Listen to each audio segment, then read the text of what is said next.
Welcome to Bala cars. இப்போ நீங்கள் பார்க்க போகிற கார் பார்த்தீங்கன்னா வால்சுகனில் போலோ அப்படிங்கிற காரை பற்றி தான் பார்க்க போகிறோம். வாங்க வீடியோக்குள்ளே போகலாம். இந்த கார் பார்த்தீங்கன்னா வால்சுகனில் போலோ. இந்த வண்டியோட மாடல் பார்த்தீங்கன்னா 2019 மாடல். இதோட வேரியன்ட் பார்த்தீங்கன்னா கம்போர்ட் லயன் 1.0 அப்படிங்கிற வேரியன்ட் தான். ஓனர் பார்த்தீங்கன்னா ஒரு ஓனர் தான் வரன்ட்ருக்காங்க.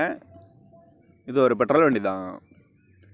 கிலோமீட்டர் பார்த்தீங்கன்னா 62,540 கிலோமீட்டர் ரன்னிங் ஆகிருக்கு. கம்பெனி சர்வீஸ் கடவோட வண்டி வரன்ட்ருக்காங்க. இதுக்கு இன்சூரன்ஸ்னு பார்த்தீங்கன்னா 29/10/2024 வரைக்கும் இன்சூரன்ஸ் எடுத்து வச்சுருக்காங்க. காரோட ப்ரைஸ் என்ன சொல்கிறாங்கன்னா 7,25,000 சொல்கிறாங்க. ரேட்டு குறைக்கணும்னு சொல்லியிருக்காங்க. குறைச்சி பேசி இந்த காரை பை பண்ணிக்கலாம்னு சொல்லியிருக்காங்க. ஏசி வந்துடும், பவர் ஷேரிங், பருண்டோ, ஏபிஎஸ் வந்துடும், air bag, double air bag வந்துடும், அழகு வீலு, சீட் கவர்லாம் பார்த்தீங்கன்னா நியூ கவர் தான் போட்டிருக்கு. டயர் பேன் பார்த்தீங்கன்னா 4 டயருமே ஒரு 80% நல்லாயிருக்கும் அப்படின்ட்டு இருக்காங்க. இந்த கார் பார்க்க வேண்டிய இடங்கள் பார்த்தீங்கன்னா தர்சன் கார்ஸ் ஈரோடு அப்படிங்கிற இடத்துல தான் இந்த கார் பார்க்க முடியும்.